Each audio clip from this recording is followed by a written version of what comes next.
महर्षि वेद व्यास ने अनेक पुराण लिखे, उनमें एक पुराण लिखा, कौन सा? श्रीमद् देवी भागवत पुराण।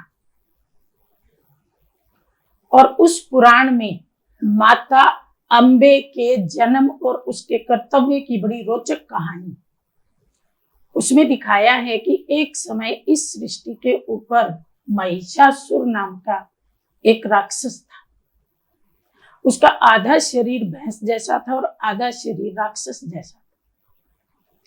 तो उसने ब्रह्मा जी की तपस्या की और तपस्या के बाद उसने ये वरदान प्राप्त कर लिया कि ना तो मैं आदमी के हाथ से मरूंगा, ना देवता के हाथ से मरूंगा, ना असुर के हाथ से मरूंगा, मेरे को कोई स्त्री मारे तो मरूंगा।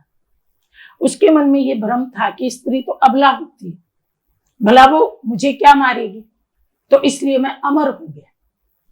तो अमर होने के अहंकार में आकर के उसने देवताओं को सताना शुरू कर दिया और देवता त्राही त्राही करते हुए ब्रह्मा जी के पास गए। ब्रह्मा जी देवताओं को लेकर के विष्णु जी और शंकर जी के पास गए। तब विष्णु जी ने एक राय दी कि चलो हम सब देवता इकट्ठे होकर के अपने भीतर के तेज से एक नारी रत्न की रचना करते हैं।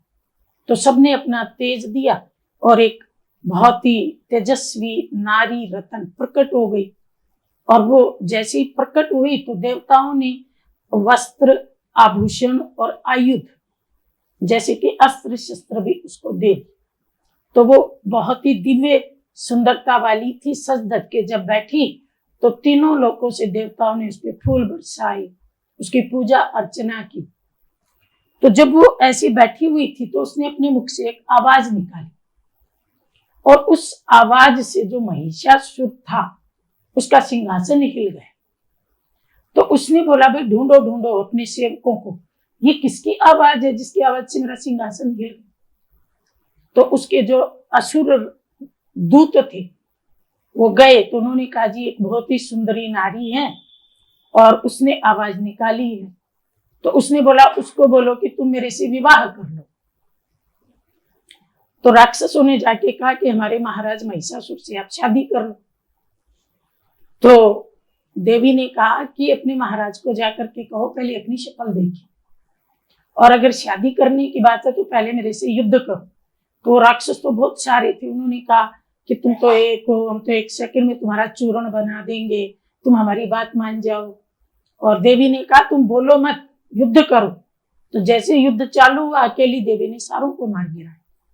कोई एक आध बच के गया रोता रोता। तो महिषासुर कहता है कि क्या हुआ? बोला, जी उसने तो सबको मार दिया। तो बोला अब मैं जाता हूँ। तो वो भी गया। तो वो भी जाके कहता है कि भाई तेरे ये हाथ युद्ध करने के लिए नहीं है, फलाना ढिमकाना, ऐसे उसको फुसलाता है। तो उसके बाद देवी महिषासुर को भी मार देती है। और महिषासुर और इन सबको मारने में उसको 9 दिन लगे, ऐसा बताते हैं। मतलब 9 रात देवी ने युद्ध किया। तो उसके नाम पे ये नवरात्रि पड़ गई और फिर 10वें दिन दशहरा आ गया। ऐसा देवी भागवत पुराण में लिखा हुआ है। अब ये तो उन्होंने रोचक कहानी बना दी, लेकिन अब हम इसका अर्थ समझते हैं। इसका अर्थ क्या है? सृष्टि पर एक समय महिषासुर नाम का एक राक्षस था। महिष यानी कि काली बुद्धि, काले कर्म, और असुर जो काली बुद्धि है, काले कर्म करता है तो वो असुर बन जाता है। फिर उसने तपस्या की। तो काली बुद्धि वाला तपस्या करता है या कोई मेहनत करता है, बहुत धन कमा लेता है, या बहुत आजकल की विद्या की डिग्री प्राप्त कर लेता है, साइंस का कोई हुनर सीख लेता है, तो इसको कहते हैं भाई उसने कोई सिद्धि प्राप्त कर ली। क्योंकि भगवान जो सिद्धि देगा उससे कोई किसी को दुख नहीं देगा। लोगों ने तो ब्रह्मा जी का नाम ले दिया। लोग तो यही सोचते हैं कि ब्रह्मा जी सिद्धि देते, लेकिन असुर भी सिद्धि देते। तो ऐसी आत्मा अगर धन बल कुछ भी प्राप्त कर लेती है, धनम मदाय बलम पर पीड़नाय विद्या विवादाय, तो वो क्या करती है? दूसरों को सताना शुरू कर देती है। देवता कौन है? जिनमें दिव्य गुण है, जो अच्छे लोग। तो जो दुखी होते हैं वो भगवान को पुकारते हैं, प्रभु हमारी रक्षा करो। तो भगवान ने क्या किया, भगवान खुद थोड़े आता है, वो तो निराकार ज्योति स्वरूप है, किसी को निमित्त बनाता है। तो जब महिषासुर जैसे असुर धरती पर बढ़ गए, धरती कांपने लगी, भगवान का सिंहासन डोल गया, तो भगवान धरती पर अवतरित हो गए गुप्त रूप में, किसी को पता ना पड़े। तो मानवीय देह में अवतरित होकर के भगवान ने ज्ञान सुनाया, और उस ज्ञान के माध्यम से उसने नारी रतन पैदा की। ऐसे तो पुरुष भी पैदा किए, लेकिन उसने कहा था कि मैं नारी के हाथों ही मरूंगी। कलयुग का नाश दुर्गा के हाथों हुआ, क्योंकि लोग नारी को बिल्कुल ही कमजोर समझते हैं। तो भगवान ने कहा जिसको सबसे कमजोर समझते हैं मैं उसी को ताकत देता हूं। तो उसने ब्रह्मा के तन में प्रवेश होकर के मुख से नारी रत्नों की रचना की।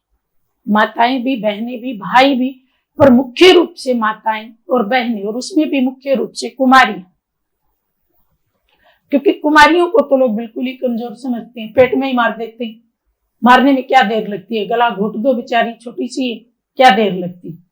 तो जिसको सबसे कमजोर समझते हैं, भगवान ने ज्ञान के द्वारा उसको ताकत दी, वो नारी रतन है। फिर उसको श्रृंगार किया, किससे, सद्गुणों से, सहनशीलता, नम्रता, सत्यता, पवित्रता, और आयुध दे दिए उसको। 8 हाथ दिखा दिए ना भाई, उसको शस्त्र दे दिए। तो ये शस्त्र वास्तव में तीर तलवार भाले नहीं, ये तो रोचक कहानी बना दी। कहानी में तो मजा तभी आएगा ना जब हम कोई तीर तलवार चलते हुए दिखाएंगे, लेकिन वास्तव में ये गुण और शक्तियां हैं जो भगवान ने कुमारियों को दे दी। जो कुमारी कोकरोच से डरती थी, उसको इतना ताकतवर बना दिया कि अब वो शेर से भी नहीं डरती। तो निर्भयता आ गई ना। जो पहले बात बात में आंसू बहा देती थी, माँ ने डांट दिया, बाप ने डांट दिया, अब वो रोना जानती ही नहीं, बल्कि उसको देख करके पापी लोग रोते। तो ताकतवर बना दिया ना। जो पहले भूख प्यास नींद सहन नहीं कर सकती थी, अब भगवान ने उसको ऐसा फौलादी बना दिया, 2-2 रात ना सोई, 2-2 दिन ना खाए तो भी फर्क नहीं पड़ता। तो शरीर रूपी प्रकृति पर विजयी बना दिया। लोगों के भाव, स्वभाव, संस्कार, उनको जीत लिया, फौलादी हो गई अंदर से। ऐसी साधारण कन्याओं को शक्तिशाली बना दिया, और फिर उनको कहा कि तुम इन असुरों से युद्ध करो। तो असुर कौन है? काली आत्मा, काले कर्म और कुकर्म, उनको मारो। आदमी को मत मारना। जैसे डॉक्टर है वो रोग को मारता है, रोगी को नहीं मारता। तो देवियों ने असुरों का संहार नहीं किया, असुरों को संवार दिया, उनसे उनके काले कर्म छुड़वा दिए, बुराई छुड़वा दी, तो वही देवता बन गए। जो समाज का अहित करते थे वही समाज का कल्याण करने वाले समाज कल्याणकारी बन गए। तो ये सारी कहानी वर्तमान समय की, संगम युग की। संगम युग पर ही महिषासुर है और संगम युग पर ही देवियां हैं।